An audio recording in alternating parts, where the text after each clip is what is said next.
आप अनुसूचित जाति से हैं, आपने कभी अपने जीवन में जातिगत भेदभाव का सामना किया है? मध्य प्रदेश में जैविक खेती नीति कब घोषित की गई थी? एक विशेष समूह के बीच में भी खाटू श्याम की काफ़ी चर्चा रहती है, जिसमें उन काफ़ी ज़्यादा चढ़ावा चढ़ाया जाता है, जिसमें बहुत सारे लोग मानते हैं कि उनकी मन्नतें पूरी हो जाएंगी अगर किसी तरह के केस इत्यादि सॉल्व हो जाएंगे तो चढ़ावा चढ़ाने आएंगे।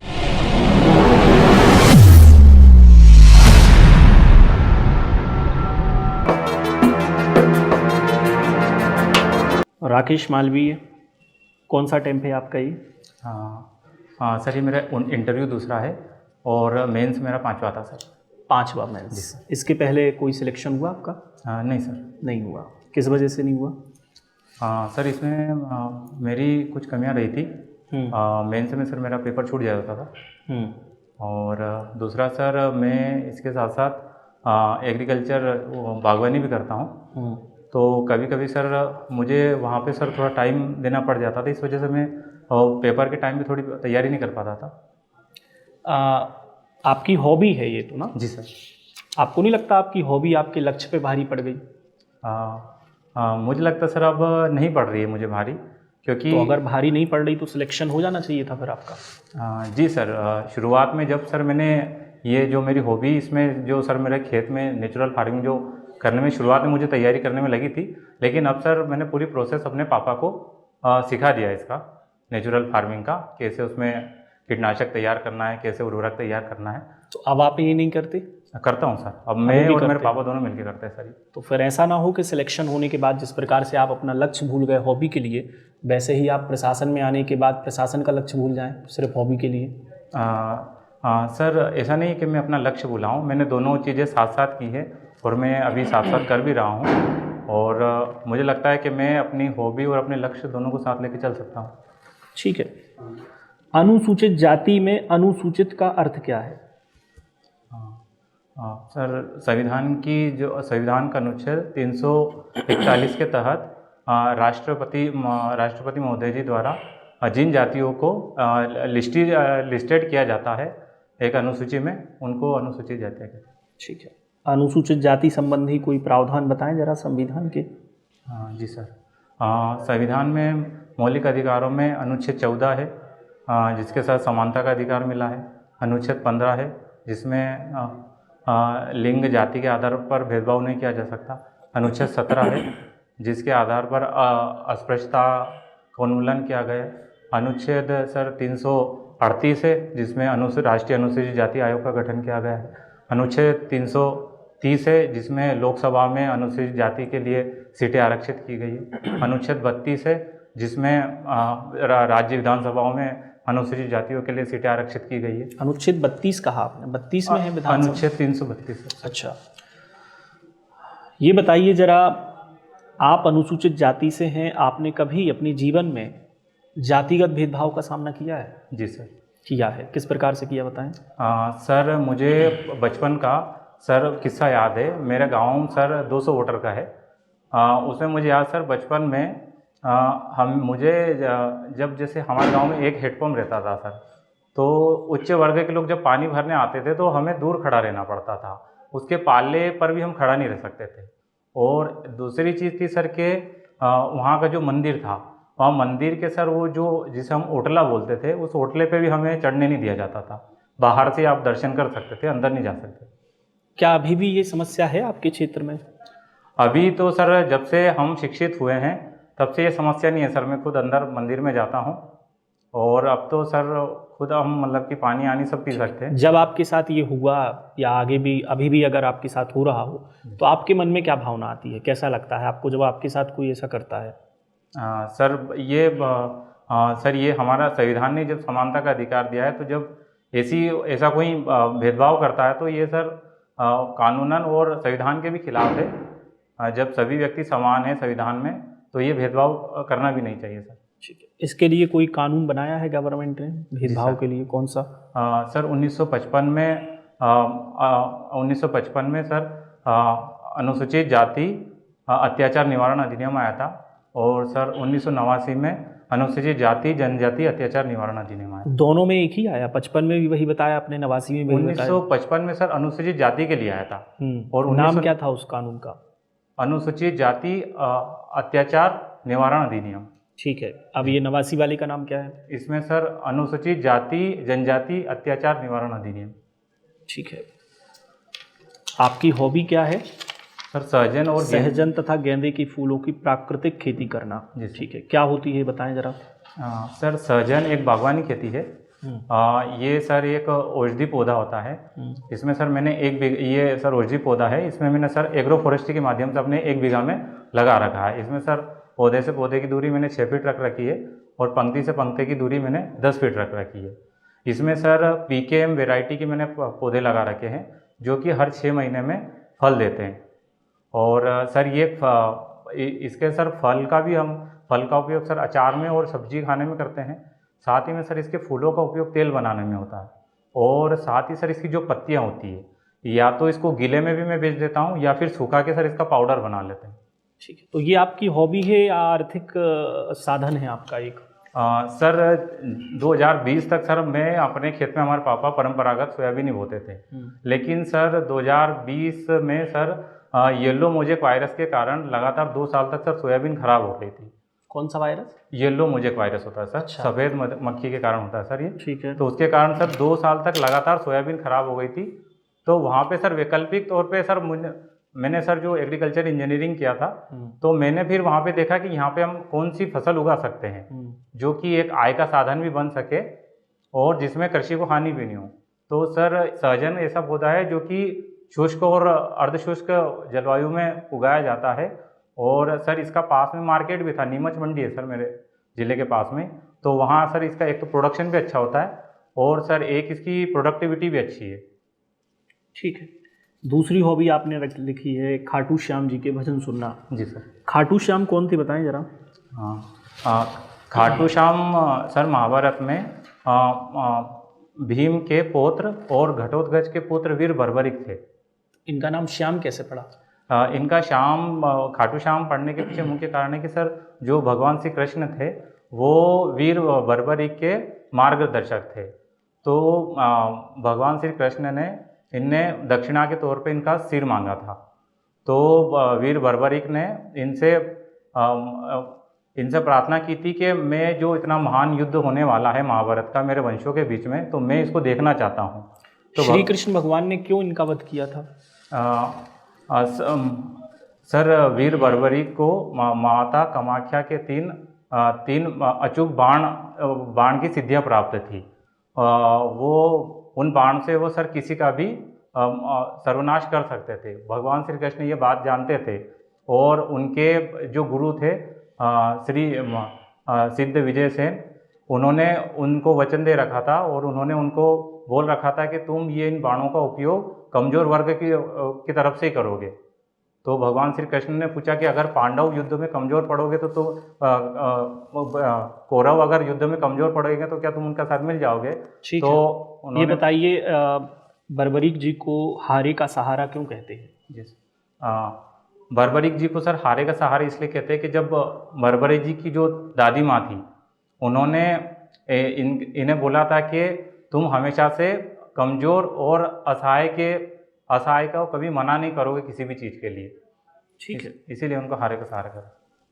आपके पिताजी का नाम देवीलाल है। जी सर। भारत की राजनीति में देवीलाल नाम से ही एक बड़े नेता रहे हैं। बता सकते हैं वो किस स्टेट से संबंधित थे और भारत में किन पदों पर वो पहुँचे? जी सर।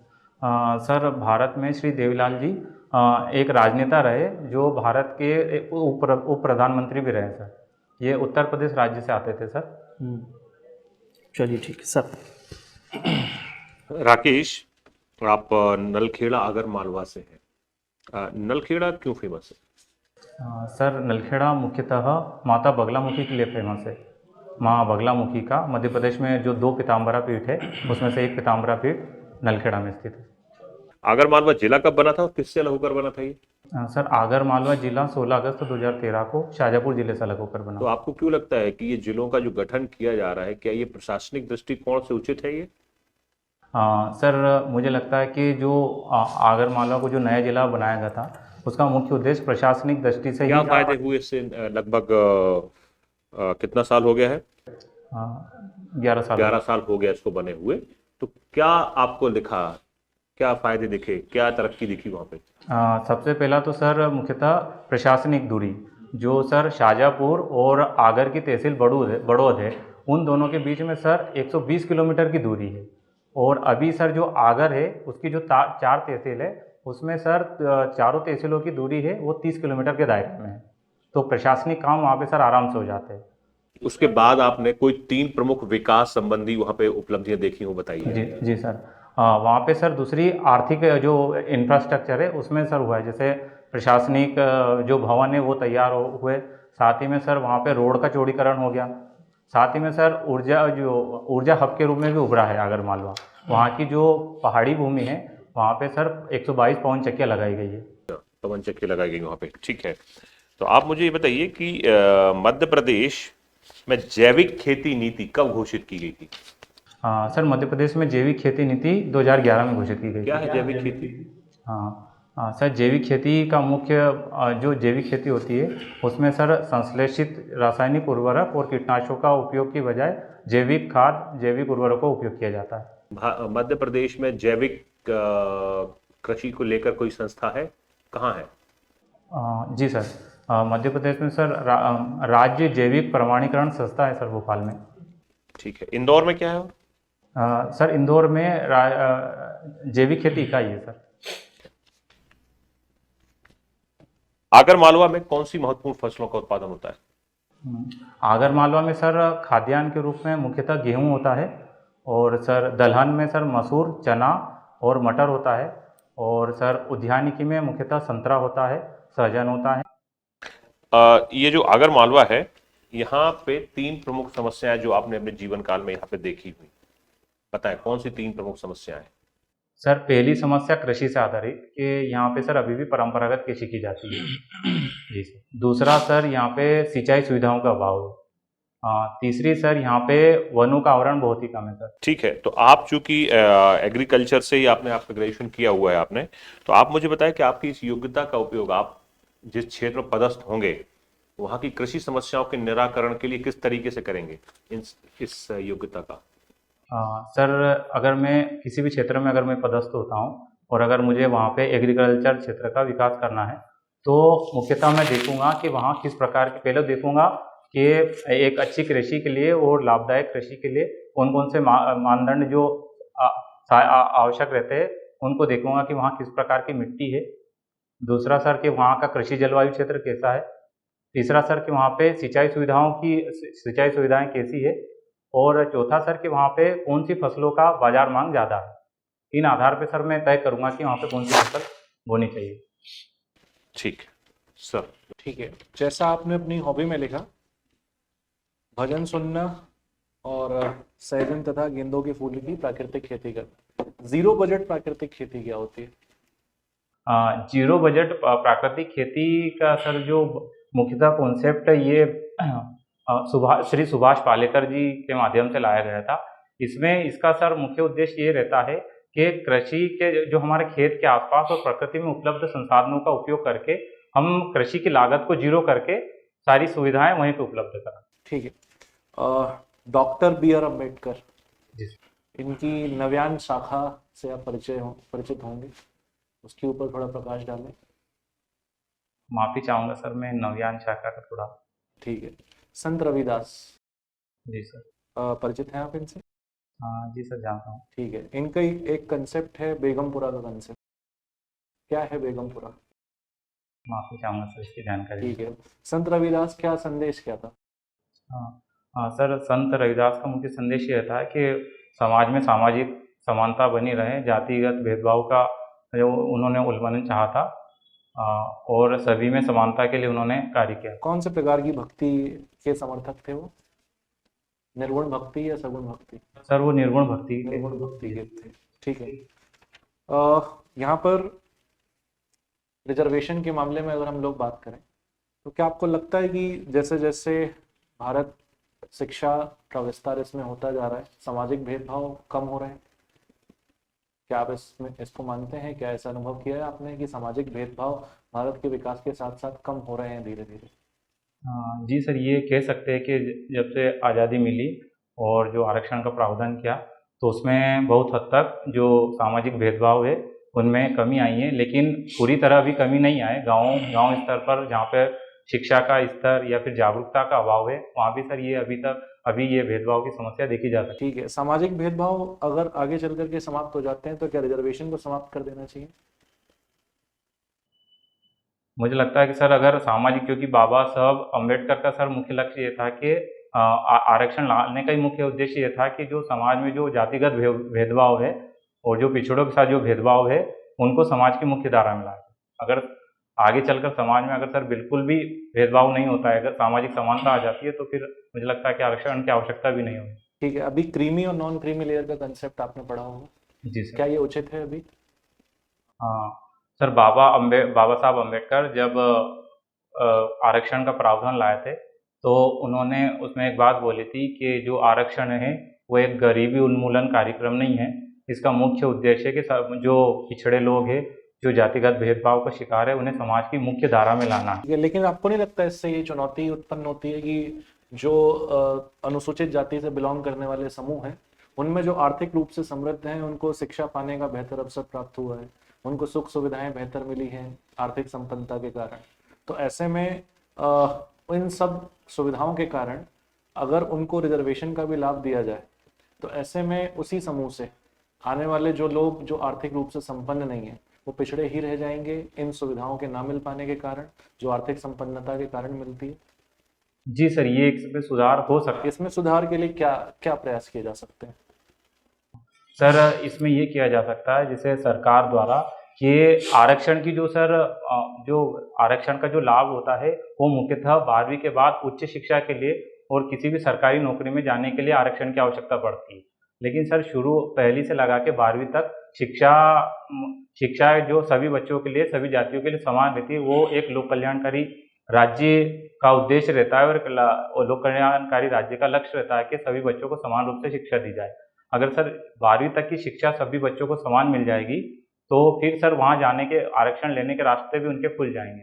लेकिन अगर सर कोई जाति है कि वो 12वीं तक अगर उनके बच्चे 12वीं तक आ ही नहीं पा रहे तो उनके लिए सर अगर 100% आरक्षण भी कर दिया जाएगा तो उनके लिए उसका कोई मतलब नहीं रहेगा। आर्थिक आधार क्या उचित है रिजर्वेशन का? हाँ सर, मुझे नहीं लगता कि आर्थिक आधार पे आरक्षण इसका आरक्षण को आर्थिक आधार बनाना चाहिए। तो ईडब्ल्यूएस कैटेगरी आरक्षण क्या उचित नहीं है? सर ईडब्ल्यूएस को सर आर्थिक आधार पर इसलिए लाया गया था कि वहाँ पे सर आर्थिक असमानता के आधार पर उन्हें वो करना था। लेकिन सर जो SC ST में इसका मुख्य उद्देश्य था सर समाज में सर उनके प्रति सोच को बदलना। नहीं, SC ST से हटके जो ईडब्ल्यूएस लाए गए हैं क्या ये उचित है? सर ये कह सकते हैं इसमें उचित है। तो आर्थिक आधार पे क्या रिजर्वेशन और बढ़ाना चाहिए, इसका विस्तार करना चाहिए? सर मुझे लगता है 8 लाख की सीमा पर्याप्त सीमा रहती है।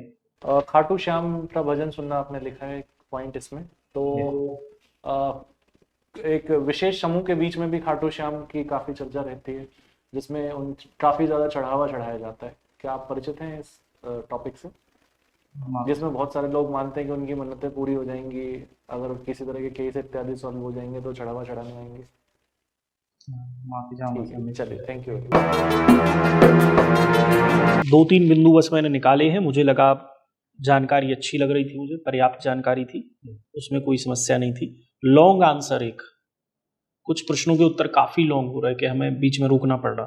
थोड़ा सा संक्षिप्त आंसर तो है ना, बहुत लंबे लंबे आंसर जा रहे हैं, थोड़ा सा इसको बता लो।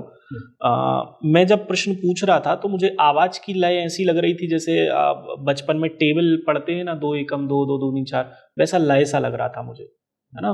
तो वो थोड़ा सा, बाकी लोगों में लय ठीक था, मैं जब सवाल कर रहा था मुझे आवाज की लय वहां पे ठीक नहीं लग रही थी, है ना। बाकी सब में ठीक था, तो वैसे ही जो जैसे सर से बात की उसी टोन में जानी तो बढ़िया जा रहा था, है ना। देवीलाल के बारे में मैंने पूछा था, तो देवीलाल उत्तर प्रदेश के नहीं हरियाणा के हैं। हालांकि वो तथ्यात्मक भूल हो सकती है, कोई दिक्कत नहीं, पर फिर भी रेडी रहना क्योंकि अभी हरियाणा में चुनाव हुए हैं और देवीलाल वहां के मुख्यमंत्री रहे हरियाणा के और भारत में उप प्रधानमंत्री भी रहे, तो अभी चर्चाओं में भी आए थे, तो याद रखना। एक चीज जो यहाँ पे पूछी नहीं गई है पर याद रखना, कृषि दिवस कब मनाते हैं पता है? कृषि दिवस कब मनाते हैं भारत में? 23 दिसंबर। क्यों मनाते हैं? श्री चौधरी चरण सिंह, उनको भी भारत रत्न अवार्ड मिला, तुम कृषि से जुड़े हो, है ना, तो इसको थोड़ा सा याद रखना। EWS का सर ने सवाल पूछा, वहां मुझे तार्किक नहीं लगे थोड़े से, एक तरफ बोल रहे हो आर्थिक आधार पे आरक्षण गलत है, फिर दूसरी तरफ ईडब्ल्यूएस के मामले में फिर कहा कि ठीक है। तो वो दो प्रकार की बात हो गई ना, या तो समर्थन कर रहे हो तो तार्किक रूप से करो, या विरोध कर रहे हो तो तार्किक रूप से करो, है ना। तो वहां पे तर्क ठीक नहीं थे, बाकी ओवरऑल बढ़िया। ठीक है।